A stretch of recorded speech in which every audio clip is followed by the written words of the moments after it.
안녕하세요 여러분, 물상2 수업 시간입니다. 오늘은 지난 시간에 이어서 선생님이 저번 시간에 프린트 앞 페이지 1번부터 12번까지 문제를 풀어드렸는데요. 오늘은 그 뒤에 13번부터 마지막 21번까지 문제를 풀어보는 시간을 가질 겁니다. 바로 시작하도록 할게요. 13번 먼저 볼게요. 13번부터 21번은 이제 계산 문제가 나오기 시작하고 있습니다. 저번 시간에 이어서 계산 문제가 나오고 있는데요. 13번의 문제를 볼게요. 표는 수소와 산소의 혼합기체에 전기 불꽃을 튀겨주어 물을 만드는 실험의 결과이다. 그리고 밑에 표가 나와 있고요. 이 표에 대한 설명으로 옳지 않은 것을 골라라 라고 말을 하고 있습니다. 자, 선생님이 이번 문제는 계산 문제가 좀 많기 때문에 계산이 필요한 문제는 칠판에 적어두었습니다. 자, 보시면요. 13번에 대한 표를 앞에다 적어놨어요. 한번 보면서 얘기해 보도록 할게요.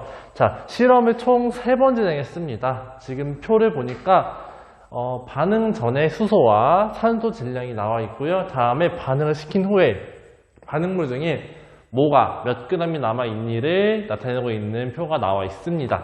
자, 1번 표 보시면요. 처음에 수소랑 산소를 수소 0.2g, 산소 2.0g 반응시켰더니 반응 후 남은 기체는 산소고요. 그때 질량이 0.4g이라는 사실을 알게 되었습니다. 자, 그러면 여기서 알 수 있는 게 뭐냐면요. 수소를 0.2g 썼는데 남지 않고 모두 다 반응을 했어요. 근데 산소는 2.0g 중에서 0.4g만큼은 반응을 하지 않고 남았습니다. 그러면 여기서 산소 2.0g 중에 0.4g이 반응을 하지 않았다는 뜻은 반응을 한 산소는 몇 g을 알 수 있을까요? 네, 맞아요. 0.4g을 뺀 1.6g만큼의 산소가 반응을 했구나라는 사실을 알 수 있습니다. 자, 그러면 밑에 걸 볼게요. 자, 0.4g의 수소와 2.4g의 산소를 반응시켰더니 남은 것의 질량과 종류는 알 수가 없고요. 다음에 3번 보니까 0.6g의 수소를 쓰고 나그람의 산소를 썼더니 산소가 0.2g이 나왔다라는 사실을 알고 있어요. 우린 지금. 자, 그럼 우리 여기서 꺼내야 될 수 있는 게 뭐냐면요. 바로 일정 성분비 법칙에 대해서 꺼낼 수 있으셔야 됩니다. 지금 보시면 자, 우리가 질량의 지금 자료를 3가지 상태로 우리가 받았습니다. 그쵸? 3가지 유형의 질량의 상태를 받았는데 첫 번째는 온전하게 산소랑 수소와 그리고 남아있는 것들의 질량을 알고요. 다음에 다른 것들은 하나는 남아있는 질량을 모르고 다른 하나는 반응한 산소의 양을 몰라요. 자, 그러면 우리는 일정 성분비 법칙을 통해서 질량비를 끌어낼 수 있겠죠. 그렇죠? 질량비를 끌어낸 다음에 밑에 것들도 위에랑 똑같은 질량비를 가지면서 반응을 하기 때문에 가와 나의 값을 구할 수 있을 거라고 판단이 되실 겁니다. 자, 그러면 산소랑 수소 질량비를 1번에 비추어서 얘기를 하자면요. 1대 8의 질량비를 가져요. 수소 1, 산소 8의 질량비를 가집니다. 자, 그러면 2번에서도 1대 8이라는 질량비를 항상 지녀야 해요. 그쵸? 자, 근데 보세요. 1대 8의 질량비를 항상 지키면서 수소랑 산소는 반응을 합니다. 근데 2번은 0.4대 2.4를 약분해 보니까 1대 6이 나왔어요. 지금 보시면 수소 1에 대해 산소는 8을 차지해야 하는데 수소 1에 대해서 산소가 6밖에 차지하지 않습니다. 그러면 바꾸어서 생각을 해야겠죠. 아, 기준이 수소가 아니고 산소가 되겠구나라고는 사실을 알 수가 있어요. 그럼 즉 1대 8의 질량비를 만족시키려면요. 수소가 0.4g이 모두 반응하기 위해서는 산소가 3.2g이 있어야 하지만 2.4g밖에 없는 걸 보니까 아, 얘가 남는구나. 수소가 남겠구나. 얼마인지 모르겠는데 수소가 남을 거야. 그럼 봐봐. 산소 2.4g이 모두 반응하기 위해서 필요한 수소의 질량은 몇인가요? 자, 8이 2.4니까 1은 0.3만큼이 될 겁니다. 즉, 아, 수소가 0.1g이 남겠구나라는 사실을 알 수가 있어요. 자, 그러면 세 번째 경우 볼게요. 수소가 0.6g이 반응을 하고 나서 남은 걸 보니까 산소가 남았대. 그치? 자, 그러면, 아, 산소가 더 많이 있겠구나라는 사실을 알 수 있어요. 그쵸? 그러면 수소는 모두 반응을 해. 0.6g이. 근데 그게 1이래. 그럼 8은 얼마일까요? 네. 0.6 곱하기 8 하면은 4.8이 나와야 되는데 자, 지금 반응을 하고 나니까 산소가 0.2g이 남았대요. 그러면 반응은 4.8g을 할 건데 남은 애가 0.2g만큼 있으니까 원래 있던 질량은 몇 g이냐면 5g이 될 겁니다. 이렇게 표를 채운 다음에 한번 보기를 보도록 할게요. 자, 1번. 간은 수소 0.1g이다. 맞죠? 간은 수소 0.1g이 맞습니다. 2번. 나는 5g이다. 네, 아까 5g을 채웠죠? 2번도 맞는 말이고요. 3번. 반응하는 수소와 산소의 질량비는 1대8이다. 자, 아까 1번을 통해서 0.2와 수소 0.2와 산소 1.6g이 모두 반응했기 때문에 1대8이라는 질량비를 끌어낼 수가 있었습니다. 다음은 4번. 물 7.2g을 분해하면 수소 0.6g과 산소 6.6g이 얻어진다라고 했어요. 자, 그냥 이거는 질량비 따지지 말고요. 0.6과 6.6이래. 1대8이 맞습니까? 네, 맞지 않아요. 그쵸? 정답은 어떻게 해야 될까요? 네, 수소 0.8g과 산소 7.2g이 7.2g 아니고 6.4g이 돼야 된다는 사실을 알 수가 있겠어요. 그쵸? 근데 이것까지는 몰라도 1대8로 반응을 할 텐데 0.6과 6.6은 1대8이 아니므로 이건 답이 아니구나라고 골라낼 수가 있을 거고요. 다음에 5번. 수소와 산소가 반응하여 물이 생성되는 반응은 일정성분비 법칙에 성립이 된다라고 지금까지 확인했습니다. 그래서 13번의 답은 4번이라고 골라주시면 됩니다. 자, 다음 14번 문제 볼게요. 자, 표는 A와 B가 반응하여 A, B를 만들 때 A와 B의 질량 관계를 나타낸 것이다. 물질 A 0.6g과 B 0.6g이 반응하면 몇 g의 A, B가 생성되겠느냐를 물어봤습니다. 자, 지금 보시면요. 첫 번째 실험과 두 번째 실험의 양상이 각각 달라요. 첫 번째 실험은요. A가 반응 후에 남고 두 번째 실험은 B가 반응 후에 남습니다. 그러면 자, 첫 번째 실험에서는 2.4g의 B가 모두 반응을 해요. 그러면 3.8g의 A가 있는데 남은 게 0.2g의 A래요. 그러면 A는 몇 g만큼 반응을 할까? 3.6g만 반응을 한다는 사실을 알 수가 있습니다. 두 번째 경우는요. 자, B가 0.3g이 남았대요. 그러면 A 9.0g은 모두 반응을 했고 B 6.3g 중에 0.3g이 남았다고 했으니까 여기에는 6.0g만큼 반응을 했다는 사실을 알 수가 있겠습니다. 그러면 A의 질량과 B의 질량은 질량비가 3대 2가 성립한다는 사실도 끌어낼 수가 있겠네요. 그쵸?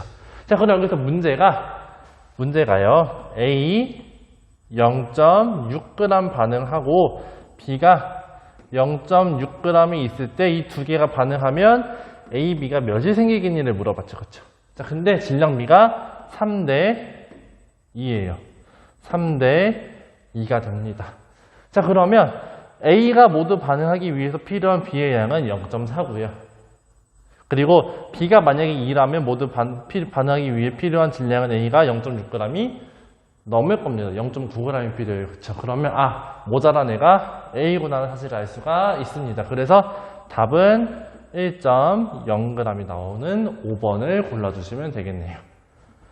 자, 항상 말해요. 선생님이 결과물에 대한 질량은요. 모자란 애랑 넘치는 애 둘 중에 모자란 애의 양에 따라서 움직인다라고 말을 했어요. 그래서 지금 A랑 B 중에 모자란 아이는 A입니다. 그래서 A의 질량비에 맞추어서 A, B가 생기겠구나라는 사실을 알 수가 있어요. 자, 다음 15번 문제 볼게요. 표는 기체 A와 B가 반응하여 기체 C가 합성될 때 혼합한 두 기체의 부피와 반응 후 남은 기체의 부피를 나타내는 것이다. 가와 나에 해당하는 것을 골라라 라고 되어 있습니다. 자, 15번 표 볼게요. 여기 써져 있어요. 자, A랑 B가 있고요. 반응 후 남은 기체의 부피로 C의 부피가 남아 있습니다. 자, 그럼 보시면요. 자, 첫 번째 실험에서 A 30ml랑 B 10ml를 넣었더니 부피가 A가 10ml가 남았대요. 그쵸? 자, 그러면 여기서 반응한 A는 20ml가 되겠네요. 그쵸? 다음에 B는 모돌이 더 반응을 했어. 그랬더니 C가 몇 리터가 나왔냐면 20ml가 나왔습니다. 자, 그럼 여기서 알 수 있는 게 뭐냐면 A 대 B 대 C의 부피비가 2대 1대 2라는 사실을 우리가 알 수가 있어요. 그쵸? 자, 3번 한번 보면서 얘기할게요. 3번은 A가 60ml 있고요. B가 25ml 있을 때 남은 부피에 A가 10ml가 남았고 생성된 C의 부피는 여기 빠졌는데 몇 ml였냐면은 50ml가 남았다고 합니다. 50ml가 생성됐다고 말을 합니다. 자, 그러면 A가 60ml 있었는데 남은 A의 부피가 10ml래요. 그럼 여기서 반응한 부피는 50ml가 되겠네요. 그쵸? 그러면 자, 50대 25대 50, 2대 1대 2 딱 나오게 되었습니다. 그쵸? 자, 그러면 여기서 이제 가와 나는 모두 두 번째 줄에 있어요. 그쵸? 그럼 두 번째 줄에 한번 얘기를 해볼게요. 자, A가 40이고요. B가 20이래요. 그러면 40대 20은 몇 대 몇입니까? 2대 1 어때요? 남는 게 있을까 없을까? 없습니다. 그쵸? 그래서 A에는 A와 B가 모두 반응해서 없어지니까 남는 게 없이 가는 답이 0 이렇게 나오게 되겠고요. 다음에 2대 1대 2, 즉 2는 40이고 1은 20이니까 나에 해당하는 2도 똑같이 40ml가 되겠습니다. 그래서 답은 몇 번이냐면 2번을 골라주시면 되겠네요. 자, 지금까지 우리가 계산한 것들 보면요. 항상 모자란 거를 찾아서 모자란 거에 맞추어 생성물의 양을 추리를 하셔야 된다고 우리가 얘기를 할 수가 있습니다. 자, 다음은 16번 볼게요. 자, 16번 표는 수증기가 생성되는 실험에서 반응 전과 후의 기체의 부피를 나타낸 것이다. 옳지 않은 것을 골라라라고 되어 있습니다. 자, 지금 보시면요. 반응 전, 반응 후, 수증기 이렇게 되어 있는데 자, 반응 전에 수소랑 산소를 두 번의 실험을 통해서 측정을 했더니 반응 후에는 이렇게 나왔고 생성된 수증기의 양이 이렇게 나왔다라는 표를 보여주고 있는 거예요. 그렇죠? 자, 그러면 반응 전에 첫 번째 실험에서 수소랑 산소가 모두 15.4ml로 동일하게 있습니다. 그래서 반응을 시켰더니 수소는 모조리 없어졌어요. 그렇죠? 근데 산소가 7.7ml가 남았습니다. 그러면 산소는 지금 15.4가 모두 반응하지 않고 7.7ml만 반응했다는 사실을 알 수가 있겠네요. 그렇죠? 자, 그러면 15.4랑 7.7이랑 몇 대 몇의 비율을 가지냐면 2대 1의 비율을 가집니다. 그때 생성되는 수증기량이 15.4ml래요. 그렇죠? 자, 그러면 알 수 있는 게 나왔어요. 지금 수소랑 산소랑 수증기의 부피의 비가 2대 1대 2라는 사실을 우리가 여기서 끌어낼 수가 있겠네요. 그쵸? 자, 그러면 똑같은 걸 가지고 두 번째를 봤더니 수소 20, 산소 40을 반응시켰더니 반응 후에 산소는 30ml가 남았고 수소가 없어요. 그쵸? 여기서 알 수 있는 건 뭡니까? 산소가 10ml만 반응을 했구나. 2대 1의 비율로 반응을 하는구나 라는 사실을 알 수 있고요. 다음에 수증기가 20ml니까 2대 1대 2라는 부피비가 성립이 된다는 사실 또한 여기서 끌어낼 수가 있겠습니다. 자, 그러면 여기까지 해석을 하고 보기 한번 보도록 할게요. 1번 기체 반응 법칙이 성립함을 알 수 있다. 네, 기체 반응 법칙이라는 건요. 기체들이 반응할 때 그 사이에 일정한 부피비가 성립된다는 사실을 말을 하는 거죠. 그쵸? 지금 보시면 1번 실험이나 2번 실험이나 모두 수소, 산소, 수증기의 부피비가 2대 1대 2라는 사실을 알 수가 있어요. 그쵸? 그래서 1번 말은 맞는 선지가 됩니다. 다음 2번 반응하는 수소기체와 산소기체의 부피비는 2대 1이다. 자, 반응하는 수소기체와 산소기체의 부피비는 2대 1이라는 사실을 실험을 통해서 끌어낼 수가 있었어요. 자, 2번 아니고요. 3번 산소기체 한 분자와 반응하는 수소기체는 한 분자이다 라고 되어 있습니다. 자, 기체 반응 법칙에서요. 봐봐. 우리 부피비는 무엇이라고 알았냐면 계수비라는 사실을 알았어요. 그쵸? 근데 항상 변하지 않는 반응하는 입자수의 비 또한 계수비와 똑같았습니다. 그쵸? 자, 그러면 수소가 2개 반응할 때 산소가 하나 반응하는 반응식인 이러한 반응식이 나타날 수가 있겠구나 라는 사실 또 하나 알 수가 있어요. 개수비가 2대 1대 2죠. 그러면 이건 뭔 뜻입니까? 산소가 하나 반응할 때 수소가 두 분자 반응하고 생기는 물 분자는 두 개가 나와요. 그쵸? 그리고 산소가 한 부피 반응할 때 수소가 두 부피가 필요하고 그때 생기는 수증기 부피가 두 부피다라는 사실 또한 끌어낼 수가 있습니다. 자, 3번 다시 볼게요.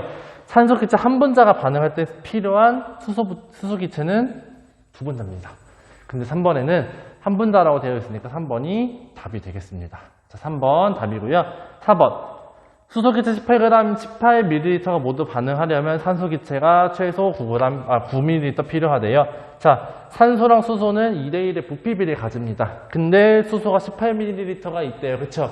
그러면 2가 18만큼 있으니까 1은 9가 있어야 되겠죠? 4번도 맞는 말이고요. 5번 산소 기체 20ml가 충분한 양의 수소 기체와 모두 반응하면 수증기가 40ml가 생긴대요. 자, 산소 기체가 20이 있대요. 근데 충분한 수소라는 게 뭔 뜻이냐면 산소를 모조리 반응시킬 수 있다라는 뜻입니다.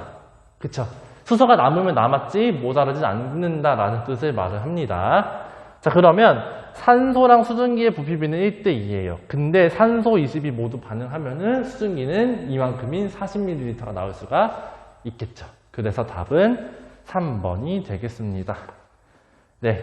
그러면 다음 페이지 넘겨서 17번 문제 보도록 할게요. 자, 17번은 그래프가 하나 나옵니다. 그래프를 보면요. 그래프는 수소와 질소가 반응하여 암모니아가 생성될 때 반응시킨 기체와 반응 후 남은 기체의 부피를 나타낸 것이다. 이 그래프에 대한 설명으로 옳은 것을 보기 위해서 모두 골라라라고 되어 있어요. 자, 보시면요. 자, 그래프를 여기다 그려놨습니다. X축은 수소와 질소의 부피를 나타내는 거고요. Y축은 반응 후에 남은 기체를 나타내는 건데 선생님이 값을 굳이 표시를 안 했어요. 굳이 필요가 없어가지고. 우리가 봐야 될 건 뭐냐면 바로 이 지점입니다. 자, 반응을 시켰더니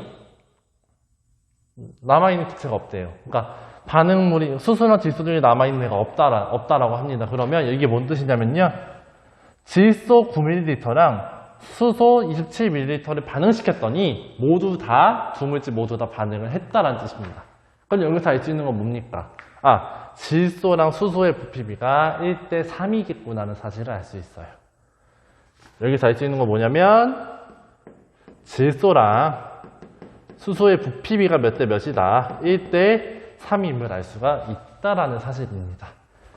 자, 그러면 기억번 보면은 수소와 질소가 반응하는 부피비는 3대 1이다 라고 되어 있어요. 어때요?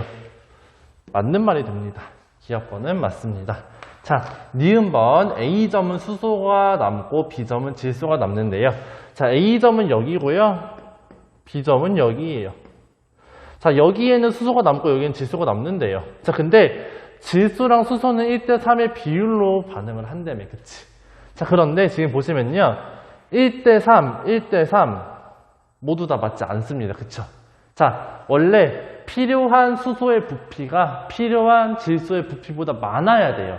그쵸? 원래 모두 다 반응하려면. 근데 이 두 지점은 수소의 부피보다 질소의 부피가 훨씬 더 많이 있어요. 그쵸? 봐봐. 15대 9면 몇 대 몇입니까? 15대 9면 5대 3. 12대 18은요, 2대 3이에요. 1대 3보다 어때요? 질소의 비율이 더 크죠? 그쵸? 그러면 A랑 B는 무슨 뜻이냐면, 여기 둘 다 질소가 남는구나. 이런 사실을 알 수가 있게 됩니다. 그래서 니은번은 답이 아니게 돼요. 자, 디귿번. 암모니아가 가장 많이 생성되는 지점은 C점이다. 암모니아가 가장 많이 생성되려면요, 아무래도 똑같은 조건에서 남는 애들이 없어야 되겠죠. 그쵸? 그러면 C점 맞는 말이 됩니다.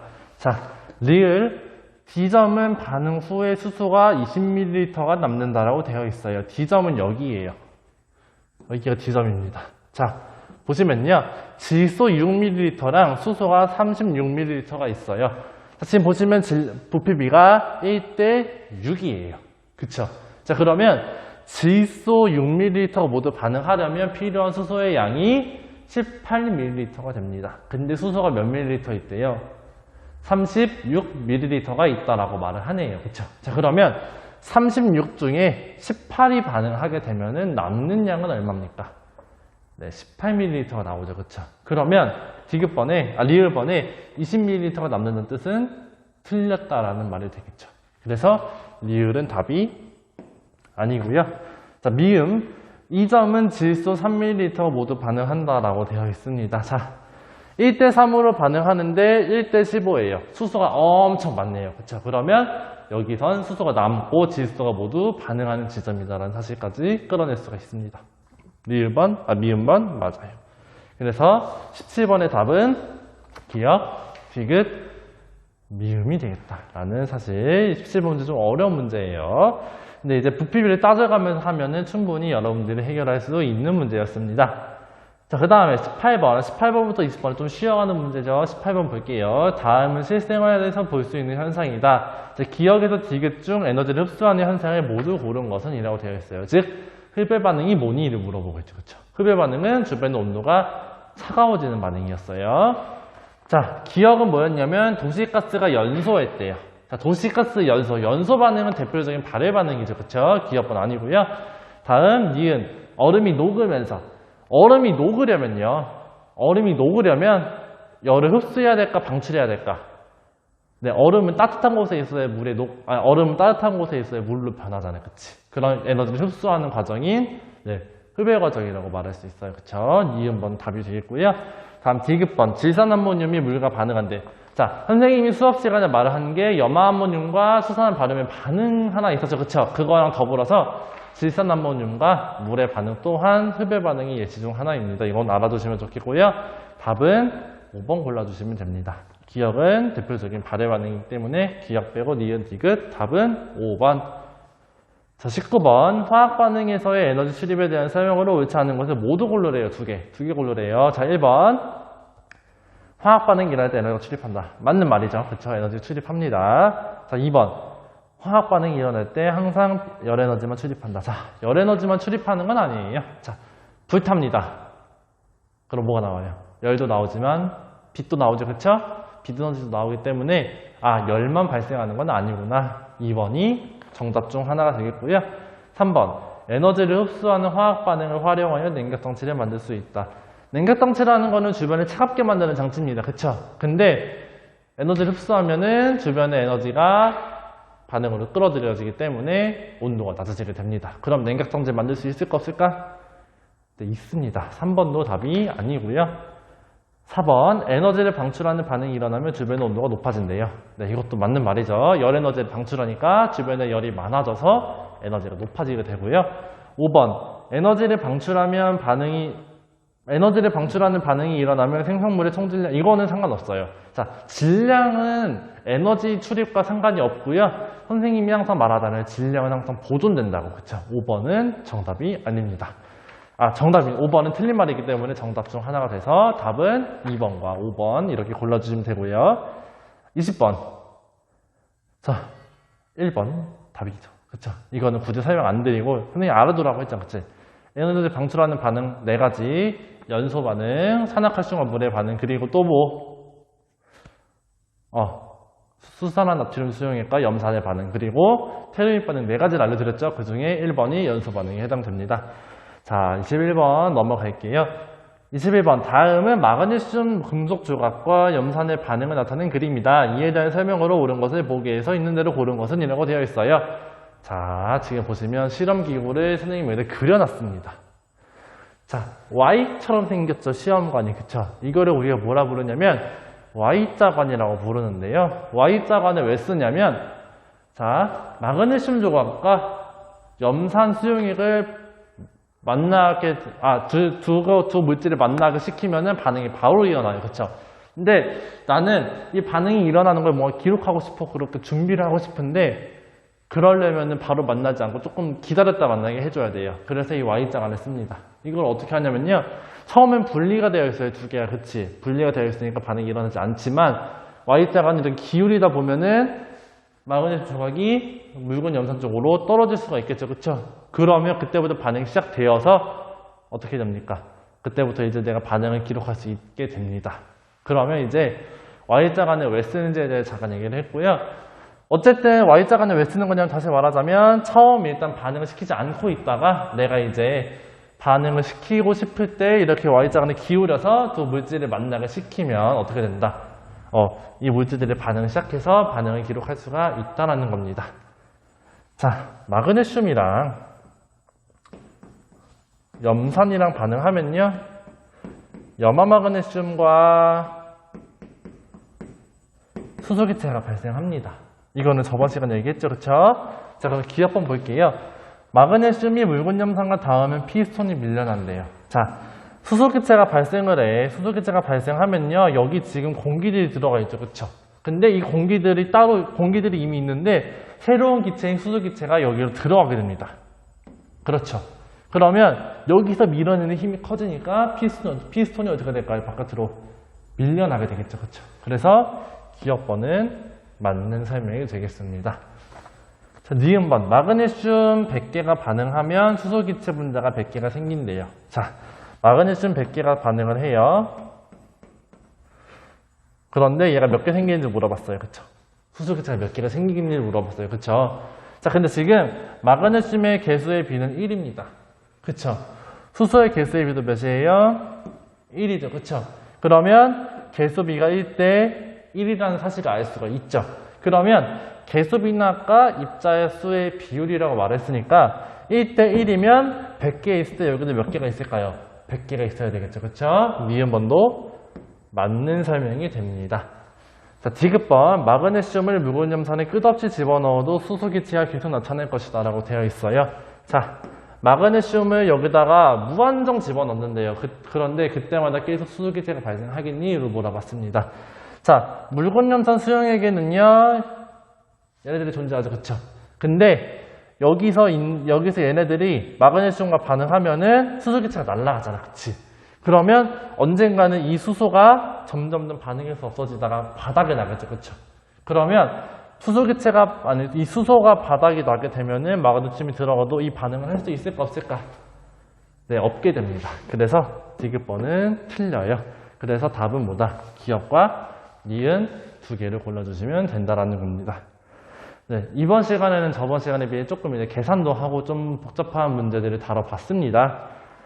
아무래도 이 숫자 계산하는 부분이 좀 어렵기도 하고 여러분들이 여기가 좀 어려운 부분이라 선생님이 어렵게 받아들이는 거를 이해를 못하는 건 아니에요. 그런데 어쨌든 여러분들 열심히 잘했으니까 여러분 다음 주 시험 좋은 결과 얻길 바라는 마음에서 이제 오늘 다시 영상 하나 올릴 거예요. 이제 화학 반응 법칙에 대해서 어떻게 정리를 할 건지 올릴 거고요. 다음에 시험 끝나면은 이제 핸드폰 들고 오셔서 뭐 게임을 하든지 이런 식으로 같이 같이 좀 이제 즐기는 시간을 가지면서 학기 마무리하면 될 것 같습니다. 한 학기 동안 이 수업 듣느라 고생하셨고요. 다음에 여러분들 시험 공부 열심히 하셔서 꼭 좋은 성적 얻길 바랍니다. 그럼 여기까지 하고요. 학교 와서 대면 수업 시간에 뵙도록 하겠습니다.